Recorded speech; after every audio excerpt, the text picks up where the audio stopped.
Welcome to Love Lines.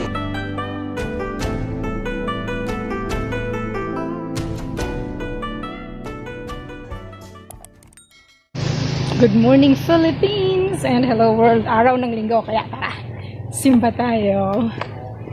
It's a sunny Sunday morning. Kaya kailangan tayo. Activity for today. Ayan.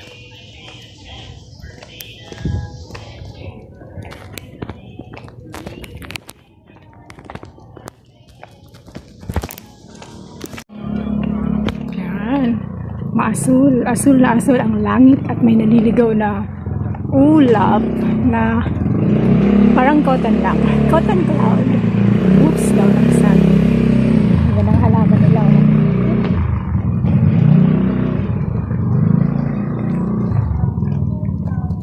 Nagro-rosary.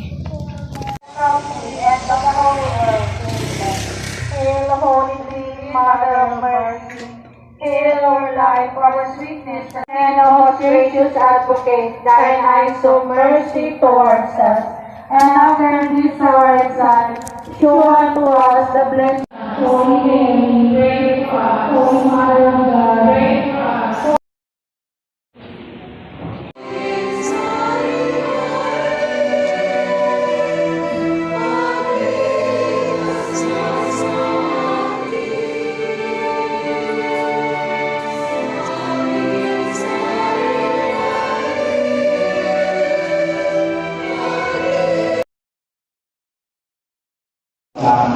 Kaya ako ang Panginoong Kristo. Ang hapapalagi ba yung binasa ko? Pero kung kailangan dito, ay maikili. Eh kung tamat ako, itong maikili naman sana binasa ko. Pero sa itong isa pa ngayon, mahapang ibang yung binabasa ko. Bakit? Kasi nandito po yung message eh. Andito na po yung message. Kaya hindi mo na po ulitin. Siguro, mag-iilan tayo sa dalawang bagay naman.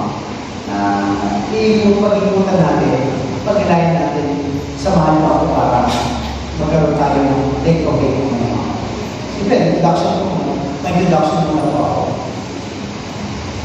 Tapusan po yung nakakatandang diablo at yung nakakabatang diablo. Isip siya ng dalawa, paano kaya natin makakonvince ang mga taga-ICC? Ang tawag sa inyo? Wallet, reception shop. Paano yung mo-convince sa mga taga-barangay 180 o taga-ICC na walang Diyos? Malabo yan, sabi ng isa. Malabo yan. Kasi, that's the very beginning of our downfall. Let's have this leap of faith. Ano yun? Ang ganda sinabi ni Superman. Ganda pa lang ng Superman na sinanood ko. Gusto mo si Superman, Spidey, Fantastic Four. Gusto mo yung photo, hindi ko nasabi sa exact kung sinabi niya, pero sabi niya, I have to have this leap of faith. And then, bahala na. Basta ito yung gagawin ko. No, sabi ng mga kapatid. Kasi delikado yan. Kasi baka talaga I have to believe and to have this leap of faith. And then bahala na. I will trust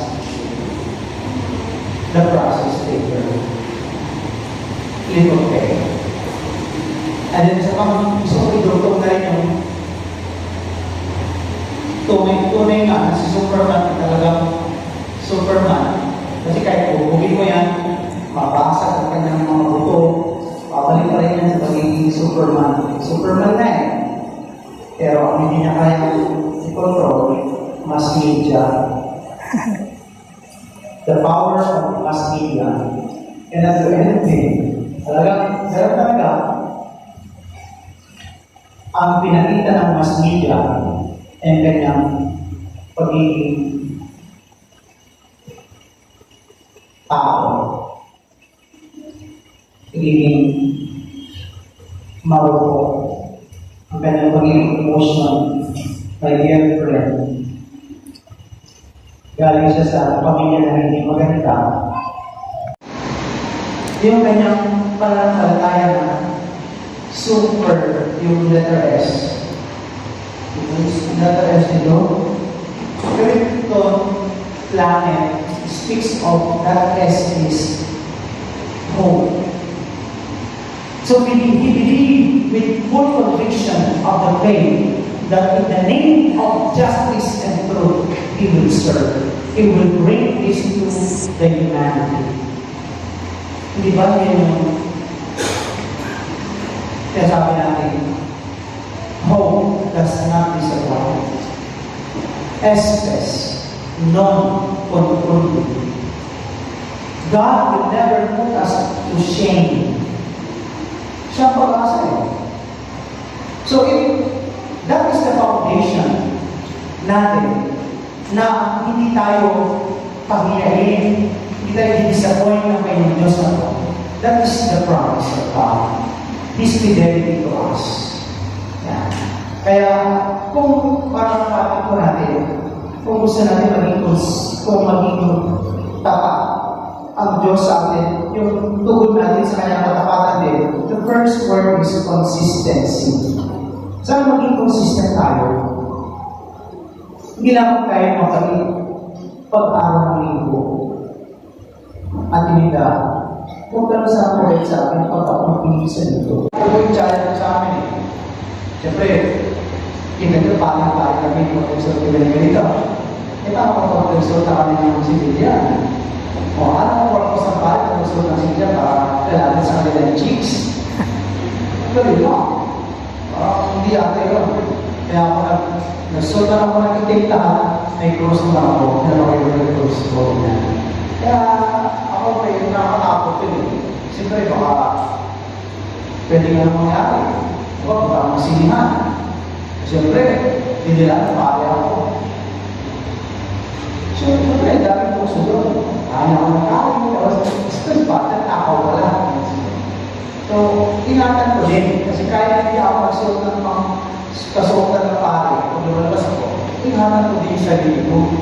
Kasi, siyempre, pare tayo. Paging consistent pa rin ako. Kaya kung kaya ko ng fried chicken sa Jollibee, magandasal talaga ako. Kahit wala nakakita sa akin, kung nakakita, magandasal talaga ako. Basta saan pa yung kinakain ko. Kahit saan yan, pakita ko na makalaga talaga. Kaya, consistent po. Kaya kung maging mabait, mabait ka lang pag-linggo, ano na siya mag-lunis?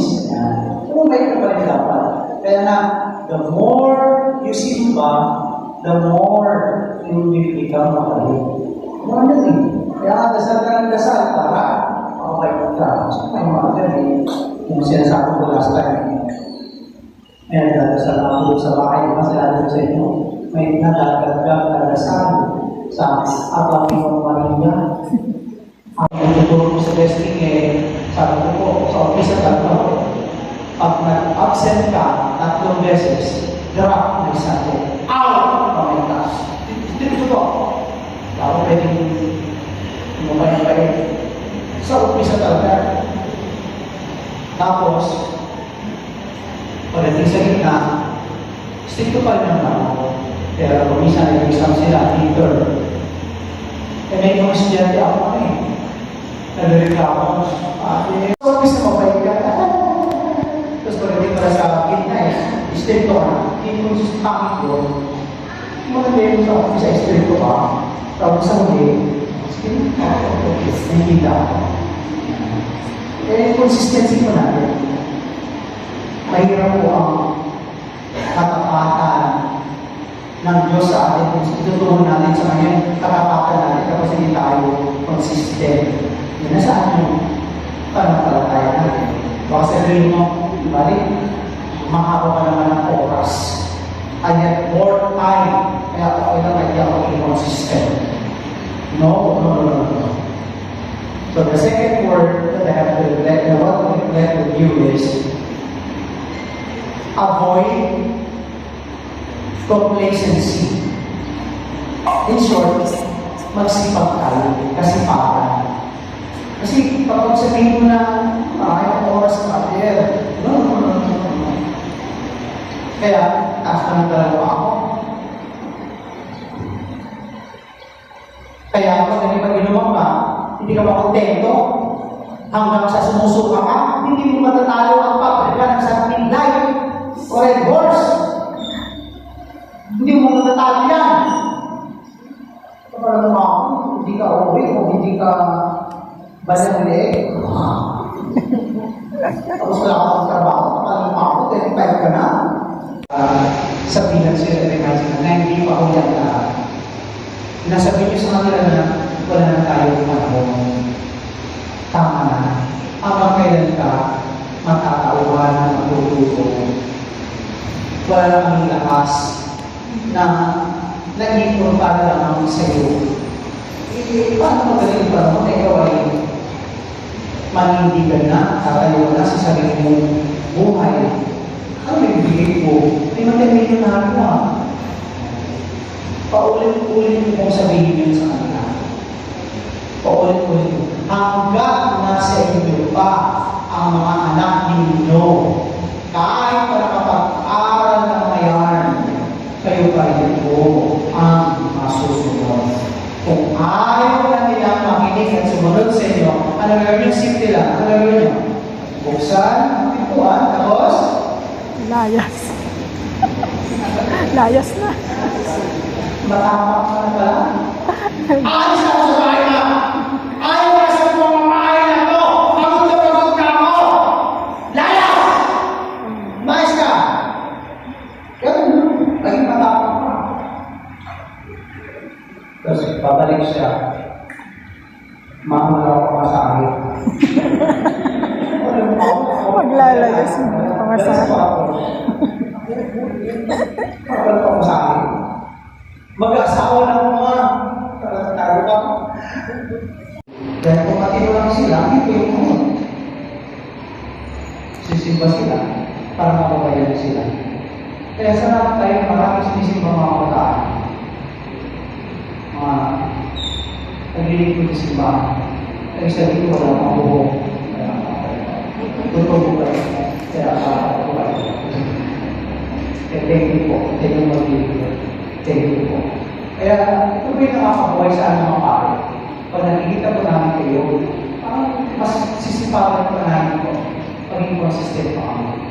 Okay? Sa pagkasaluhin po ang mga pare. Tulungan po natin ang isa't isa. Tutulungan po kami sa ako ng aming mga pare.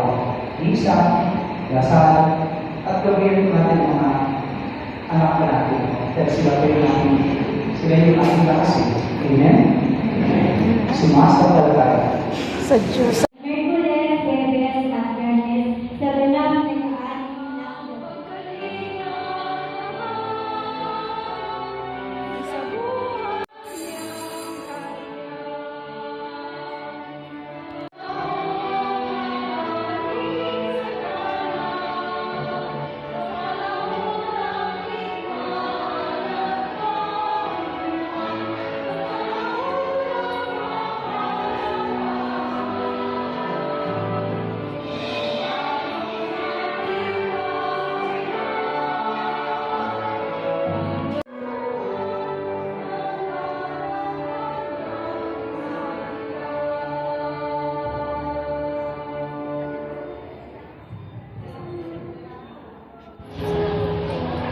Ngayon pagpapalit ng liwanag. Bibili ka ba? Wala ha?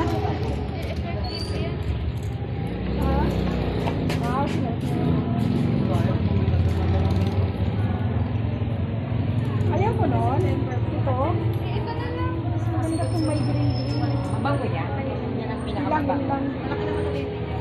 Okay talaga. Ay! Mag-shade pa lang. Ayan. Masarap po gamitin yung face mask na yan, oops! Okay. Ano, recap lang recap. Yan. Yung ating, ano ba yan? Word for the day. Di kayo bumili ng bulaklak? Consistency. And ano to? Don't be complacent. Ano to?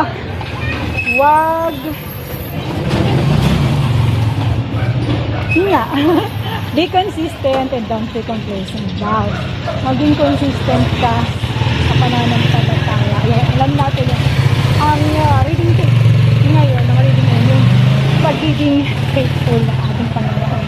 Hindi dapat ng ating Ama na nasa langit kasi yung kung ano tawag nito? Yung si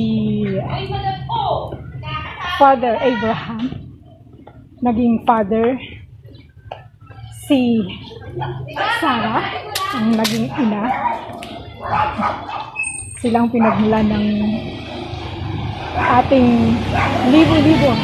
Kasing dami ng star at kasing dami ng sun sa dagat ng kanyang lahi. Siyempre doon tayo nang galing na barren at matanda na, pero sa Panginoon walang imposible. Sila ang pinagmulan ng ating lahi. So ang pangako ng Panginoon, hindi yan nababawi. And ano ba yung kwento? Sa gospel naman. Sa gospel naman yung tungkol sa Sakit lang eh.